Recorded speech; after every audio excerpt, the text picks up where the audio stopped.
Okay, good afternoon, everybody. Linda Hahn here by myself because my co-host had an appointment. I'm coming to you from beautiful Palm Bay, Florida, and we'd like to welcome you to our September 23rd Sew What Zoomcast. Now we have a special kind of Zoomcast today, and we're going to deviate from our programming. And before I get going, I want to thank our sponsors, Banyan Boutiques, Fox Chapel Publishing, Cheryl Lynch Quilts, and QuiltWoman.com, which I do want to remind you, if you want a QuiltWoman.com door prize, you have to send Nancy an email and tell her which pattern you would like so she can get it to you. So just be aware of that. So we have some special co-hosts today. We have Denise Champagne. Did I get that right? Yes, you did. And you're from Michigan. Yes. And you have Siobhan Samuel, and you're in Idaho, right? Correct. Yeah, Idaho.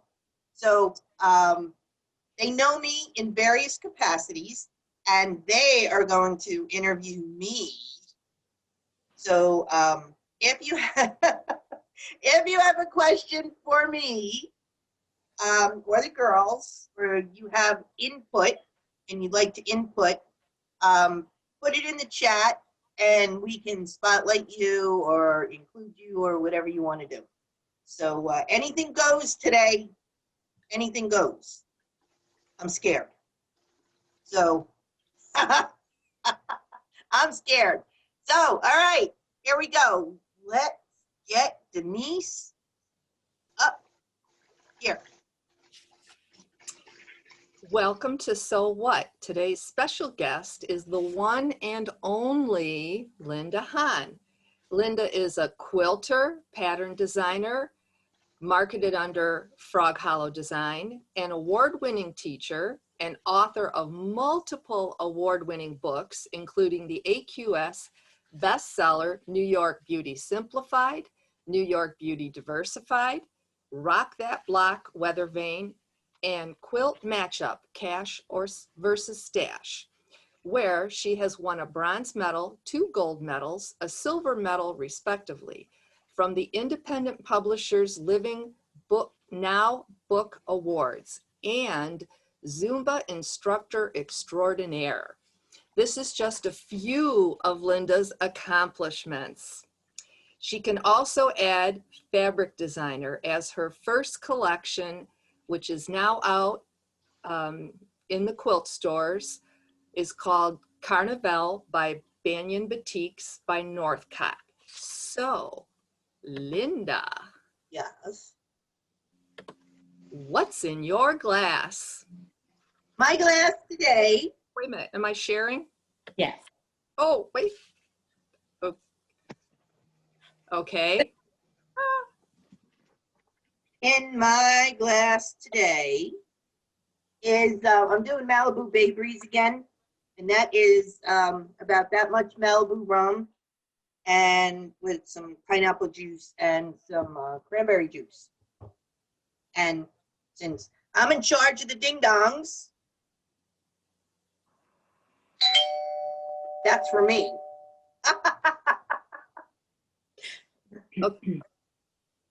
Okay, Linda. Now, am I done sharing here? Okay. So, tell us how you got started sewing and quilting, and what was your first quilt or sewing project? Do you still have it? Well, let me make sure she's not on here. I don't want to get in trouble. Uh-oh. Am I spotlighting you? Oh, shoot. No. Okay. No, I want to make sure the person I'm going to talk about isn't on here. Okay. I was sucking up to my boss's wife. Okay, you're on, right? Okay. Yeah, I was sucking up to my boss's wife. I was working for an attorney, and his wife was a quilter, and I was a single mom with an infant and a I had just given up all my horses, and I needed something to do. So she said, oh, why don't you try quilting? So she brought me to the local quilt guild, which was the Molly Pitcher Stitchers.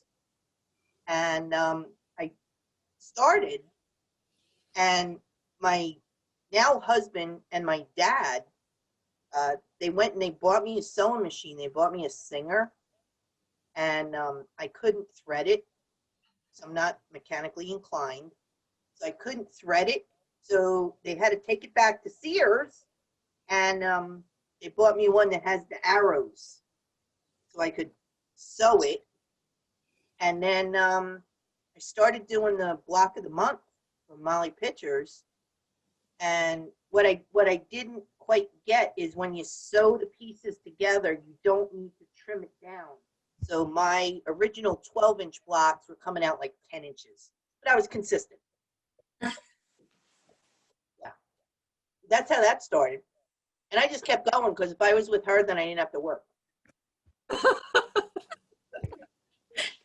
Very good. Okay. Miss Denise, I'm going to take the next one. Yep. Yeah, Linda, you were also an accomplished barrel racer for 20 years. And you were winning several national and state championships. You were also the youngest person to ever sit on the state of New Jersey Equine Advisory Board. Tell us a little bit about that. Oh, and there's a question in there.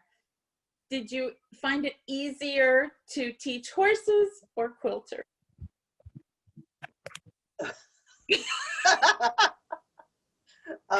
Horses. That's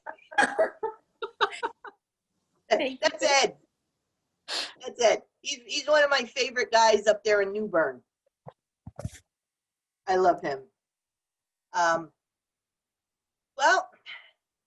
I started riding when I was in 5th grade, and we were on Staten Island, and we just started evolving to the local, the regional, the national shows, and I showed on the National Quarter Horse Circuit and the National Palomino Circuit. And at one time, I was ranked 8th in the nation, and I was one of the few people that could ride English, Western, and they called them the speed events, the barrel racing, and be competitive in all of the events. And by competitive, I mean, I wouldn't necessarily get first place, but I would be in the top 6 with my horses. So I had fun, and did that till I was 30. So that horse you showed in the picture was one of the ones I found him in somebody's backyard up in North Jersey. He was a relative of one of my other horses, and he was, I want to say 6 years old, and he was barely broke. So we brought him home, and it had a snowstorm, and he was close to ankle, knee deep in snow. And one of the little kids down the street, I put her up on him, and I said, let's break him. So if she fell off, she'd fall in the snow. So springtime, he was ready to rock and roll. Miss Linda, we have a couple of questions. From Jill and from Nancy, they'd like to know, why did you stop and how did you give up all those horses? I stopped because I had gotten divorced from my first husband, and he wasn't paying support. So I had to start selling my horses, my trailers, my saddles and stuff to pay the mortgage, right, and what have you, because it costs money to feed them, especially show horses of that caliber. So I had to start selling stuff so we could eat. right. And then when I moved to Jersey, I mean, I just couldn't afford to be a single parent and rent an apartment and stuff. It was very hard to give up my horses because I thought of them as my family. I loved them. I mean, I'd rather be out with horses than the girls. Sorry, girls. I'd rather be out with my horses. Understood. That's okay. I couldn't do laundry. I could fix a truck or I could birth a foal. Can't do laundry. Linda, sorry, another couple of questions from Nancy and Jill. Where did you live in New Jersey? I'm going to answer that. You lived in Manalapan. And I forgot her other question. Oh, do you have horses now? I don't have horses now. I just have a husband. My daughter's not here, but my husband. So that's about it. Thank you. Hey, Linda, you have a number of firsts and onlys. One has to do with high school, and one has to do with firefighters and competition. Could you elaborate on that a little bit? Well, my high school had something called the daily report card. And every time you would go to class, the teacher would have to sign it that you actively participated in class, that you did show up, in fact. And then I would have to take it home every night, and my mother would have to sign it that she saw it, that I went to class and actively participated. However, it was a big badge of honor. Don't forget, I went to school in Staten Island. And in the 70s, that was a big badge of honor. And I was the only girl in my senior class that was on daily report card. Cannot beat that. And I even had to write a apology note to the guidance counselor because I couldn't get my diploma until the following September. Apparently, there was an issue during graduation. You Somebody have somebody was shooting those little tiny pebbles. We graduated on the football field. They had little tiny pebbles. And we were sitting over by the band and we were shooting the pebbles at the band. And I couldn't get my diploma. So I know what a wooden spoon is. What about the firefighters? And my husband was a volunteer fireman, and the county would put on a fireman's competition every year. And they needed somebody to be the organizer and run the show so that they could all participate because nobody wanted to be administration. So my husband volunteered me. So we had about sometimes 15 up to 20 teams of 10 big firemen.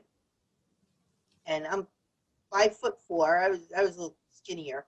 And I used to have to direct them where they were going and you know, pace them out and park them and stuff at all the different firemen's competitions. So I had to speak their language and be a little tough. So that's why I'm a little abrasive. You believe that? No. No. Well, I'm trying. Firemen are near and dear to my heart because my father was a firefighter. So that's When we were working in the attorney's office, it was right across the street from Freehold Borough Firehouse. Freehold Borough is where Bruce Springsteen grew up. And Bruce would always be stopping over at the firehouse, and you know, when he would have a truck, so we could watch out the window and see Bruce Springsteen. And in the summertime, when the fire alarm would go off, all the girls in the office would go to the library window because the guys would come. They wouldn't have their shirts on. They'd be like shorts and bathing suits and stuff. So we'd be watching the firemen responding. Of course. Oh, do we have another slide? I like firemen. I like men in uniform. So we have a couple more slides, and then Siobhan has a question for you. Okay, I'm gonna share.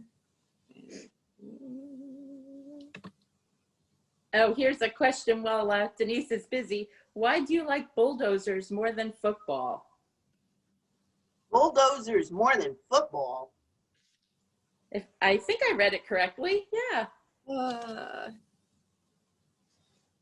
Who's on that Pixel 2 XL? What are you drinking? What's a bulldozer? Maybe the big fireman. Oh, firemen are sexy. It's supposed to be, why do you like bull riders better than football players? Bull riders. Bull riders. They are the toughest athletes on the planet. Okay? They can get bucked off, kicked, stomped on, and what are they going to do? They're going to tape up and they're going to get back on. The football players, they are wimps. They stub their toe and they're crying for a week for mama. Okay? I want me a tough guy. I want a bull rider. Thank you very much. Thank you. Thank you for clarifying the question also. I'm looking on my sheet. I'm like, I don't remember writing that. You had to be in one of the lectures.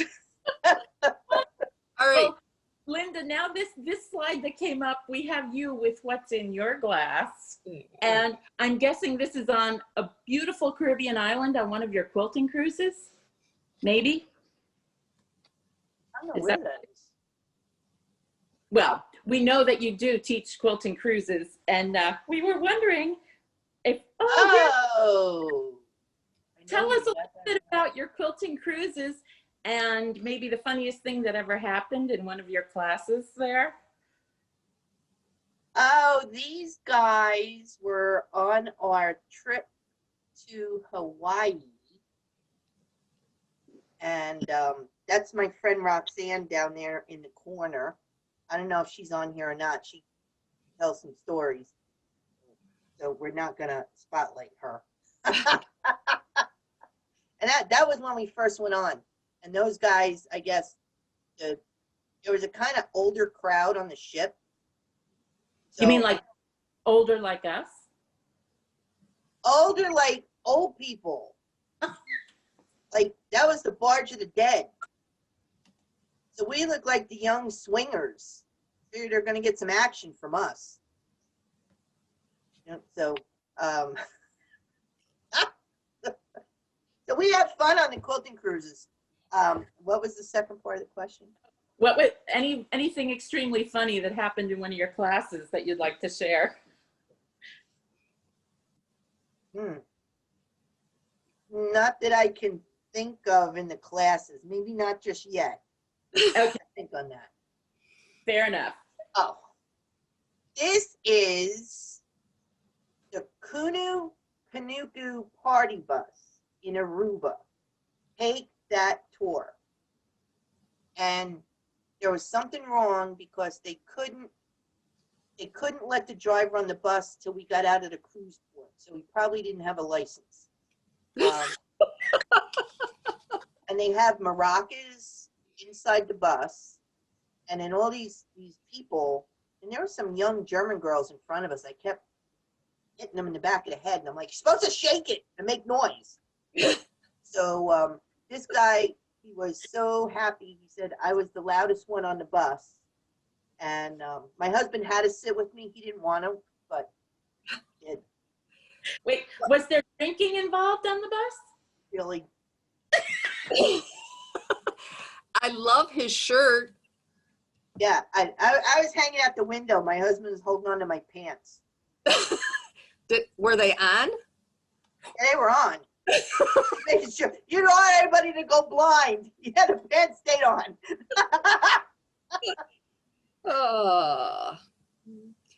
Oh my goodness. Well, do tell about this one, Linda. Okay, this guy was one of the cruise ship employees, and what's in those glasses are fake. I'll tell you that.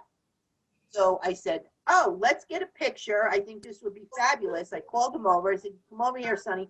And I grabbed that bottle, and when I tipped it over, I didn't expect anything in it. It was loaded with sand. Oh, So yuck. they got that picture right before I like barfed up some sand. But I got the picture. Hmm. Okay. Well, Linda, tell us how you went from regular quilting, that quilting journey, into paper piecing, which is, I think, what you're more well known for. Would you agree? How did you get into the paper piecing? Reluctantly, actually. Oh, Being from Staten Island, I like the New York beauty blocks. So I took numerous classes, and I could not get it.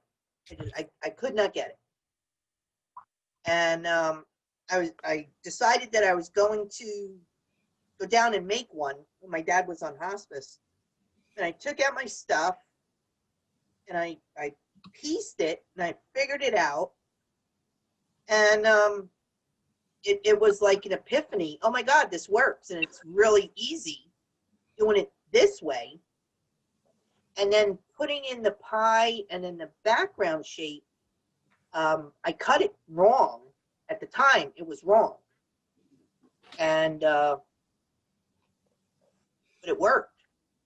I took it apart, and I figured out what it was. And New York Beauty Simplified was born. And my friend Michelle Scott encouraged me to submit this proposal, and I didn't think I could articulate what I do. And she talked me into it, and lo and behold, I quit my job as a paralegal, and I started doing it full time. It was, I think it's more the paper that I use, because the paper stays in the quilt. So you don't have to be holding it up like this or worrying about it. You can just pretty much, stitch and flip. do you have a couple quilts that you can share with us right now? Handy? Perhaps.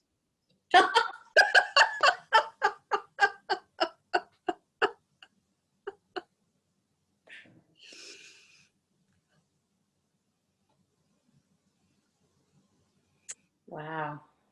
Oh, I love it. Mm-hmm. What's the name of that one? This one is Tarrytown Tadpoles. Okay, all the New York Beauty quilts, except like one or two, have New York names. Mm-hmm. That's Tarrytown Tadpoles. Yeah. Being from New York, I appreciate that, Linda. I know where those places are. Look, we didn't know where some of the places were. Look them up on Wikipedia, and if it goes, it goes. My most, I really like this one, and I'm going to put it up in my house someday.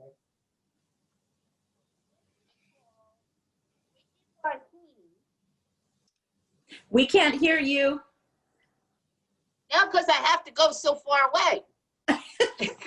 This is Wicked Wahine. When I did the Hoffman Cool Cruise, I had to redo all my stuff in Hoffman fabric and give them all Hawaii kind of names.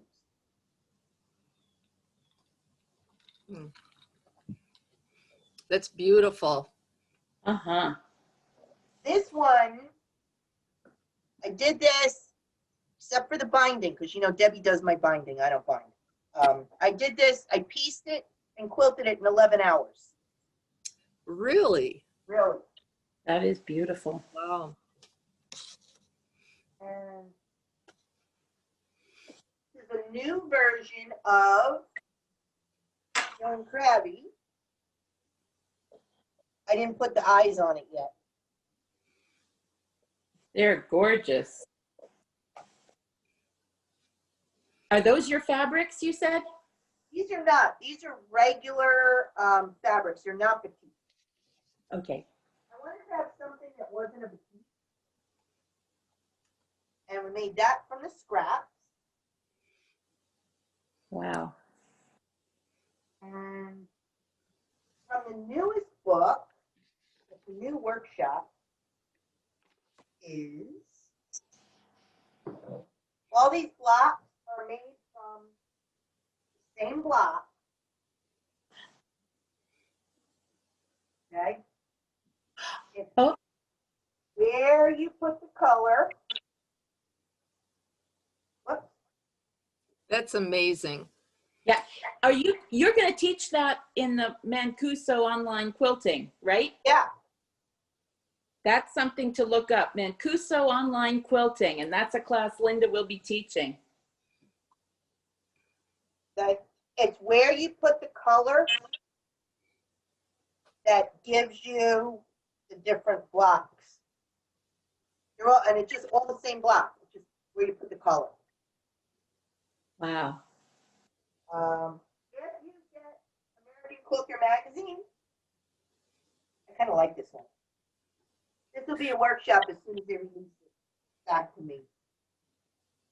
Wow. Yeah. This is Carnival number 5, and it's kind of a goof on Chanel number 5. This is all one block. Where you put the colors and the pieces that form the secondary and tertiary patterns. Wow. I like doing stuff like that. Beautiful. Yeah. Absolutely. Yeah. Linda, where do you get your inspiration for stuff like for that? And we do have a couple questions. One was, where can they buy the foundation paper that can be left in the quilt? You can buy that on my website. It's 25 sheets for $10. Okay. There was another question. Are there still quilting cruises from Terry? Well, cruises are not going at the moment, but I just read on Facebook that there's a good possibility they're going to be starting soon with limited capacity. Great. So I don't think it'll be too long. Nancy had a question. How long have you been quilting and how long have you been teaching? I started quilting in 1993 and I started teaching in 1994. Sounds right. So I was volunteered. And then I think I got my NQA certified teacher certificate in 1999. And that's when I met Siobhan, because she was one of my first students. Correct. Back when, at the adult ed. That was perfect segue into our next question. Actually, Linda, yes, I took quilting from you at the, it was an adult education course at a high school, a local high school, wasn't it? Yeah. And I have to tell you, before I ask this other interview question, you were the perfect teacher for a beginner quilter. You put everyone at ease. You immediately tell us there's no quilt police, so we're going to make mistakes, but you never hounded us about the mistakes. You also told us when we're picking fabrics for a quilt, we should pick one that's completely outside our comfort zone. And I'm so thankful you told us that. That has saved so many of my quilts from being blah. Yeah. You need something a little to pop. The other thing I couldn't believe you did, our second quilt, you had us do Y seams and we quilted with metallic thread. Who knew? We didn't know to be afraid. Because you are our fearless, you were our fearless leader. Thank you for being fearless. Oh, thank you. Thank you for following me. But Linda, because you've been teaching now for a long time and you've seen a lot of different quilters, what is one mistake that you see a lot of us make? And besides taking my class and getting room for everybody to come, I think when quilters overthink things Yeah. and they don't want to listen to the teacher. I mean, obviously, if I have 3 books on New York beauties, and I've been teaching this for a long, long time, thousands upon thousands of students, and I'm telling you something, I know it's going to work. True. It's going to work. So, just put your trust in the teacher that, if they're doing this and they're doing it at a certain level at the national shows and stuff, they kind of know what they're doing. So trust your teacher. Trust your teacher. Have fun with them. I agree. Have fun with them. And don't try to tell everybody that you know something better. Ooh. That's not cool. Uh-oh. Uh-oh. So, wait a minute. Okay, Linda. If I can, Yes. am I sharing? Well, Yes. okay. Does it look all right? Perfect. Okay, so Linda, I'm not sure if you put all this stuff on your head and Deb's like, oh my God, what is she doing? Or, so can you tell us how you and Deb met and the story behind you and your fear of flying and how you overcame it? Yeah. Deb's been my best friend for like ever. She's the only one in this world I would cut off both my arms for. Oh, go back to that one. Yeah, Not that. Oh, where'd you find that one? I told you I Facebook stalked you. Where was that? I don't know. I think that was in Mexico. That was going to be what leads you to drink.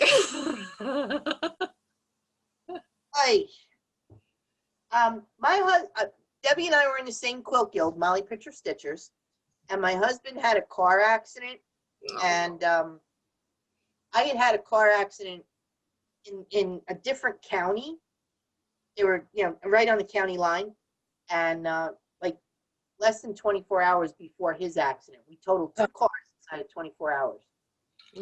And Deb came over to help me. She brought some food and what have you, and then we just started hanging out and doing stuff. And I think we're kind of polar opposites. She's Debbie's like Miss Manners. She's well spoken. She's always dressed up, and I'm not. So, yeah. So when New York Beauty Simplified was coming out, Debbie told me I can no longer walk through the quilt shows with my sweats and flip flops. She said I need to wear some clothes, and she took me to Coldwater Creek and she picked out clothes, but she picked out clothes that looked like her clothes. So my husband would call them my Debbie Duds. and we could be twins. So we did that, and let's see, we just started hanging out together, and she lived like 8 miles from me, so we'd meet at Starbucks, and we were always going shopping. We liked going to casinos. We just hung out together, and she did my bindings, and we started doing some magazine work. And with me being on the road, I could meet her, and we would just hand off stuff back and forth. And when it was time to do Electrified, I asked her if she wanted to be co-author, and I don't think she knew what she was getting into. And I said for that book, she was my reluctant co-author, and she did a fabulous job. So now she's like empowered, and we're working on book number 3 together. But all the magazine stuff, either she's doing it or I'm doing it, and we put it under Frog Hollow. That's awesome. Yeah. So what about the flying? Flying? AQS told me, because I didn't fly. We had a bad flight back in '94. We had a bad flight. One of those ones where stuff was coming out of the overhead. Coffee was spilled. So they said if we if they accepted my book proposal, I was going to have to get on a plane to publicize the book. So Quilt Market was coming up, and Debbie said she would fly with me, but she's a good friend, and my friend Lacey. So I got some Xanax, quite a bit of Xanax, and I was scared because Mark Lipinski had just gotten his GoPro, and he was saying he was on the 9 o'clock flight to Minneapolis, as were we. So I texted him, and I said, what seat are you in? And it ends up he's sitting right behind me. So I said, oh, great. Now I'll be his GoPro on the plane puking or something. And it ends up he was on the 9 o'clock at night flight. Oh. But I was terrified, so I just kept taking the Xanax because I wasn't feeling anything. So when we got to the hotel, I laid down and I was out cold. So her and my friend Lacey, they would pin notes to me. They would keep coming back and they would pin a note. We're going to this place for dinner. We're going to this place for dinner. So when it was time for bed, then Debbie just took off my shoes and put the blanket over me, and she took care of me. Oh, The next day was fine, so I just gradually started not taking Xanax. So now I fly and I sleep through turbulence and everything. wow. Yeah. Yeah. Good Look at me accomplishment. go. Well, Look at me go. I'm so glad you conquered your fear of flying, and that in itself is an accomplishment. But maybe you could tell us, what do you feel is your greatest accomplishment in the quilting industry? Okay, certainly not wearing the garbage can couture. Or the notes from Deb and Lacey. Okay, that is not me. I thought that was you after you got off the plane. That is Debbie after she's been out with me. Are you sure? Yeah, I took that picture. Yeah, that's Deb. That is not me. Okay. That's what Debbie looks like when we're done. Okay. So, where we go, my greatest accomplishment, I'm going to say the New York Beauty technique. And the reason why is the technique in itself empowers people who may be afraid of curves and paper piecing and just the whole components of the block. Mhm. That book, it is like, I think it's #1 in AQS bestsellers right now. But it gives people that may have been afraid of doing that, it empowers them. And when they see the other books, they can easily adapt what they know. They can adapt what they know to the curve piecing and many other things. I mean, I'm not teaching best of show quilting. Let's be honest. This is not best of show quilting. This is, hey, I can do this with one pin. Wow. And I'm hoping that it gives them the stepping stone to do some best of show quilting. So I think that was it. Right. I would have to agree. Sorry, I want to jump in. There's a question from Kat asking about your Celtic quilting. You do Celtic quilting? I'm actually hoping to bring it back because of Zoom. Yeah. I just got some of the new bias tape, and I'm going to try it. And hopefully we can bring that back. I migrated away from it because Clover had the quick bias and they stopped making it. So I found another manufacturer who makes it. So I'm going to do some test knots to see if we could actually bring it back. It was very popular. It was very popular. Well, keep us informed. Yeah. Oh, yeah. Oh, it's fabulous. Okay, Linda. Oh, yeah. I can't even say that word. Oh, giddy up, Washington. Oh, Yeah. good. I'm glad you said it. Yeah. Why-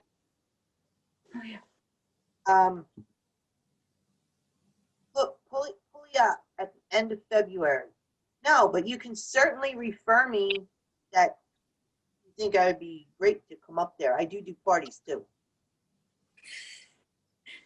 I What think it's what kind of parties, Linda? Fireman parties. Woohoo!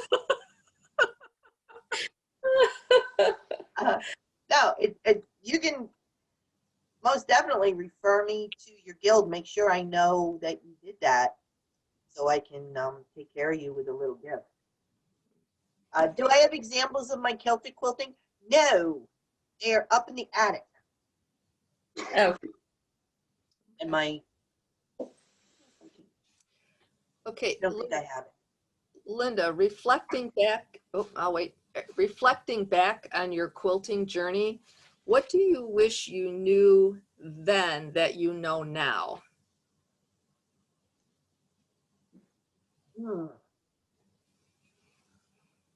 That you don't need a million gazillion rulers. Amen to that one.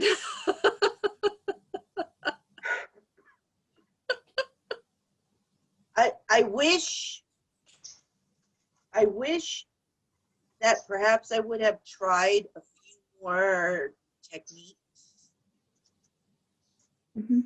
And I'm not, so you're not afraid of the different techniques. Mhm. And I think that's what I most regret, is just not trying stuff. I got focused. Right. Well, we're never too old to learn. You know that. You could. All right. I have another question though. Where do you see the quilting industry heading now? Ooh. Okay. From a business perspective or from a quilter perspective? Both. Either, both. Yeah. I think from a business perspective, you need to, the teachers need to be able to pivot to adapt their techniques for Zoom for the time being. Mhm. I think COVID's not going away. And I think even if we get a vaccine, it's going to take a little bit Mhm. to get to the herd, if you will. Mhm. I think you should be prepared to pivot both ways, in person and on Zoom. Some of the stuff actually works better on Zoom, like the Celtic works better on Zoom than it will in person, and that is because if you're doing it in person, many shows and guilds, they have a limit on the electrical, so it has to be 2 or 3 people to an iron. So Right. you're not getting what you could do actually with Zoom. That's why I'm going to hope to bring it back, because doing it at home, you're only using your electricity. Right. The lectures, I haven't had a bad experience so far. So that seems to be going well. I think the quilters themselves do need to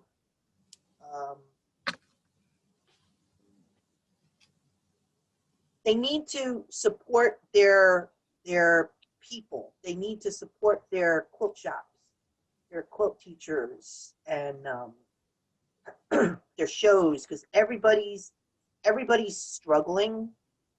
Mhm. And I'm seeing there's some of the teachers that they either don't want to pivot because they were thinking about retiring anyway, or they're finding other ways because they got bills to pay.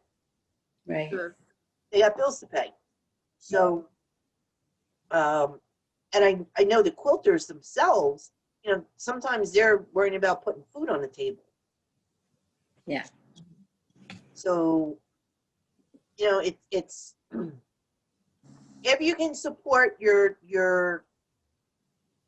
community, your quilting community, and I always say about books and stuff, if you buy a book from me, you're supporting me, you're putting food on my table, if you buy it from Jeff Bezos, you're sending him and the bimbo du jour to the Caribbean. You can send me to the Caribbean too. Yes, we have evidence of that. Yeah, but I gotta eat first. Yeah. Okay, we're gonna pivot just slightly. Okay, hang on. Uh-oh. Yeah. So, Ah, yeah, my other life. your other life. Hang on. Okay.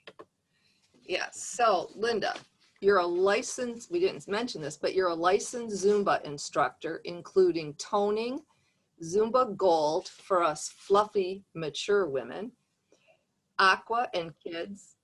How did you get involved or even have time for Zumba with all of your books and patterns and travels? That is my stress reliever. Okay. I would make time, and at this time when I was writing the other books too, I was also long arm quilting, and I was doing 1 or 2 long arm quilts a day. So I get up 3:30, 4 o'clock in the morning, and I start working. So I'm ready for you. And I went to Zumba, and my very first class, she did a song, and I couldn't get through the one song. Couldn't get through one song. And I was huffing and puffing, and oh my God, I'm gonna die. And she encouraged me to keep coming back and just keep trying a little bit more. And then I was doing not just one, sometimes 2 or 3 Zumba classes a day. Oh my gosh. Yeah. And we were going to come down to Orlando for the Zumba convention. This is back in 2015. So you needed your license. So me and somebody else, we decided we were going to just go for a license so we could come to Orlando and go to the convention. We had no intention of teaching. And when one of the girls got pregnant, so we didn't come. But I was going to teach at one of the retreats in Pennsylvania. Mid-Appalachian Quilters, they saw that I was excited. I got my license, and they said, would you do Zumba for us? And I was like, I have no idea what I'm doing. So I did. And as things progressed, my teachers would ask me to sub for them. And sometimes they'd ask me to do a song for them in the class. And there was one, she was the queen, and I just wasn't ready. It took a long time for me to dance for her. And she finally just put the song on. She knew it was pretty much the only song I could do. She put the song on, she pointed at me, and she walked out the door. So I had I had to do it. Mm-hmm. So I did it, and she was very happy. But when I got down here to Florida, they have whole different stuff down here. But the girls like it, and they like my style, because I bring the New Jersey style down here. And we're hooting and hollering and wiggling and shimmying. But they feel that they can relate to me because I'm not one of the young skinny girls with a 6-pack. I got a keg. It's paid for. I'm happy. I earned it. I don't care.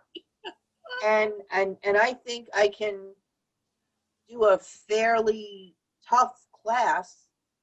And I will say at times I am impeded by my bronchitis, but I think I could do a pretty tough class when we need to.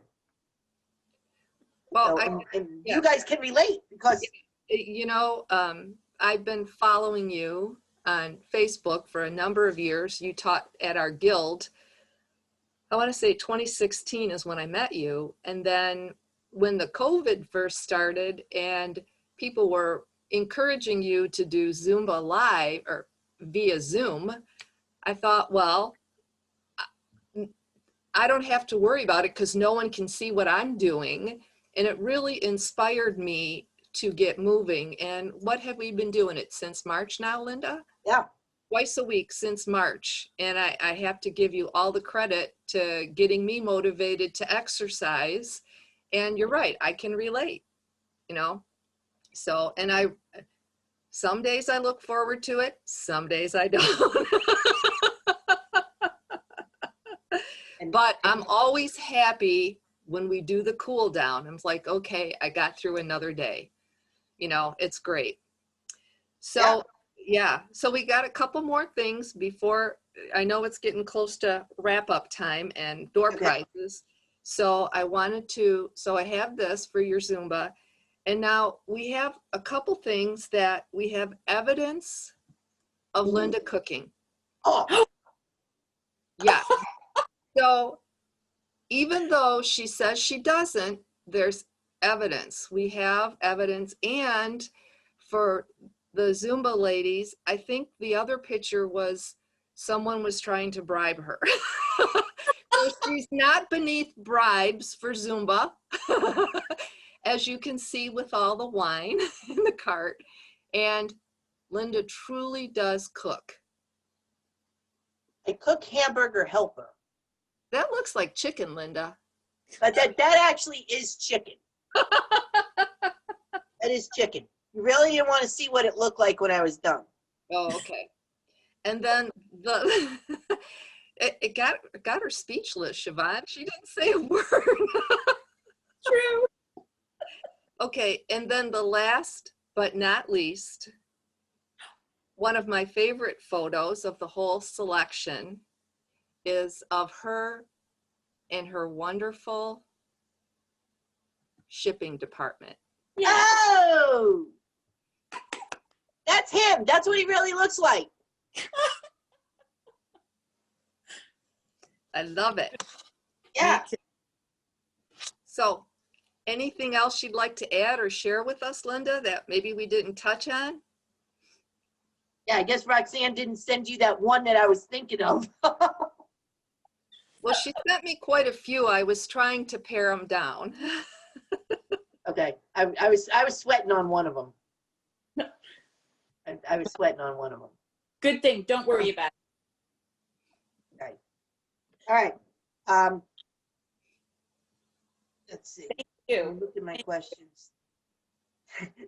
Now, yes, I actually just sent in 2 different collections for Banyan. The first one is going to be a second version of Island Vibes with some new colors and some new motifs. And Island Vibes was the one with the sea turtles. Mm-hmm. And I sent one we call it so far Majesty. So I'm hoping for some clear, like Queen Elizabeth colors.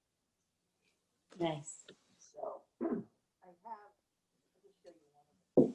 This is Carnival. This is the one that's supposed to be out. This one's supposed to be out in stores. It's beautiful. This is how they get them to show the stores. But this is the stripe. Beautiful. It's a fabulous looking stripe. Linda, how many colorways are there in your line?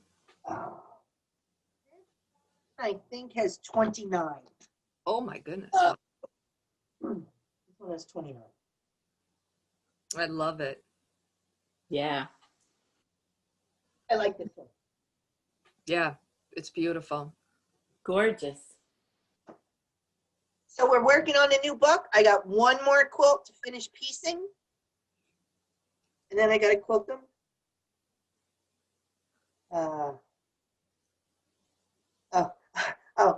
Roxanne is on here and she said she sent the French fry picture, so I know which one that is. Yes, I did.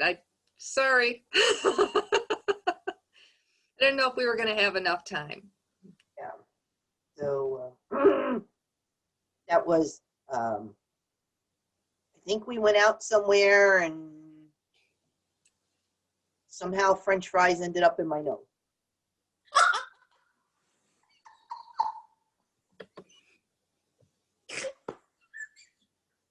Yes. Yep. Yeah. Yeah. And Roxanne took a picture of it. Don't you hate when that happens? Oh, she takes just, you know, and my poor husband, he sees some of these pictures and I think he's still trying to figure out how old I am.